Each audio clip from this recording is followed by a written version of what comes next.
आणि आता बातमी अतिशय महत्त्वाची आहे, कारण कधी वीकेंडला, कधी मित्रांसोबत पार्टीला, कधी ऑफिसमध्ये पटकन आणि पोटभर म्हणून तुम्ही देखील डॉमिनोज पिझ्झा ऑर्डर करत असाल तर ही बातमी तुमच्यासाठी आहे. कारण तुमच्या आवडत्या असलेल्या डॉमिनोज पिझ्झा आउटलेट्सवर आता FDAनं कारवाईचा बडगा उगारलाय. कुठे झाली ही कारवाई आणि या कारवाईमध्ये नेमकं काय काय आढळून आलंय पाहूयात.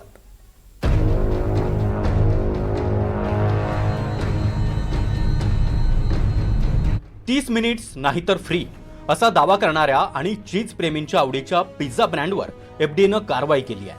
व्हेज नॉनव्हेजसाठी एकच प्लॅटफॉर्म, एकच ओव्हन वापरणं, ते फूड स्टोरेज पर्यंत अनेक त्रुटी आढळल्यानं मुंबईतील 3 डॉमिनोज पिझ्झा आउटलेट्सचे अन्न व्यवसाय परवाने निलंबित करण्यात आले आहेत. FDAच्या पथकानं 11 ऑगस्ट रोजी मुंबईतील डॉमिनोजसह मॅकडॉनल्ड्स, बर्गर किंग यांसारख्या एकूण 104 खाद्य आस्थापनांवर अचानक धाडी टाकून ही कारवाई केली आहे. यामध्ये विलेपार्ले पश्चिम परिसरातील SV रोड आणि DJ रोडच्या कोपऱ्यावरील आउटलेट, बोरिवली पश्चिम येथील IC colony, Saint Francis school ground समोर द कॅसल इमारतीमधील आउटलेट, घाटकोपर पश्चिम येथील R-City मॉल, 3रा मजला विंगचा आउटलेट.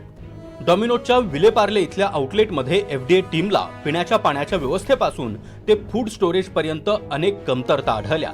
तर बोरिवलीतील आउटलेटमध्ये अन्न साठवण, तापमान नियंत्रण, स्वच्छता आणि कीटक नियंत्रणाबाबत नियम मोडल्याचं निदर्शनास आलंय.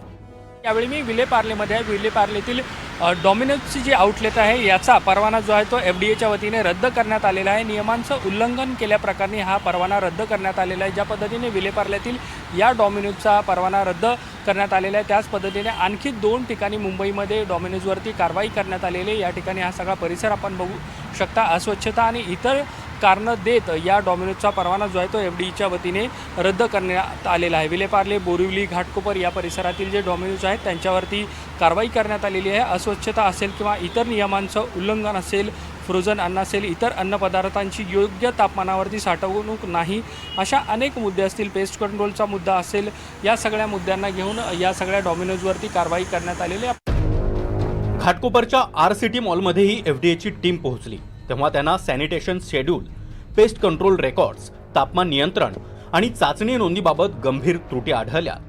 डॉमिनोज म्हणजे मोठा ब्रँड आहे. मग तो ब्रँड जर अशा लोकांची जीवाशी जर आरोग्याशी खेळत असेल तर कसं होईल? कारण आपण बघितलं तर या ठिकाणी अनेक ठिकाणी झालेले आहेत जे या ठिकाणचे कर्मचारी आहेत त्यांच्या हातात ग्लव्स नव्हतो, कॅप नव्हता. त्याच्यानंतर बघितलं तर जे फूड ठेवण्याचं सर्व जे व्यवस्थित जागा नव्हती, तिथे अनेक कीटक वगैरे झुरळ म्हणजे अशा प्रकारचे गोष्टी दिसून आलेल्या आहेत. आणि आपण बघितलं तर पेस्ट कंट्रोलही केलेली नव्हतं. अशा अनेक त्रुटी निघालेल्या आहेत. याचा थेट परिणाम आरोग्याशी होतोय, ते पण माणसांच्या. आणि एवढा मोठा ब्रँड जर असं माणसांच्या आरोग्याशी खेळत असेल तर कसं होईल? FDAचं धाडसत्र जे आहे ते अनेक दिवसांपासून सुरूच आहे. त्यामध्ये आता डॉमिनोजची ही शाखा जी आहे तिचा परवाना जो आहे तो निलंबित करण्यात आलेला. FDAची कारवाई मुंबईपुरती मर्यादित नाही तर सातारा जिल्ह्यातील कराड तालुक्यातल्या मलकापूर इथल्या डॉमिनोज आउटलेटवर देखील कारवाई करण्यात आली आहे. या आउटलेटचा परवाना निलंबित करण्यात आलाय. त्यामुळे पिझ्झा आवडीनं खाताना थोडं थांबा, नाहीतर हाच डॉमिनोजचा पिझ्झा तुम्हाला आजारी पाडेल. देवेंद्र कोलटकरसह ऋतिक गणकवार, NDTV मराठी, मुंबई.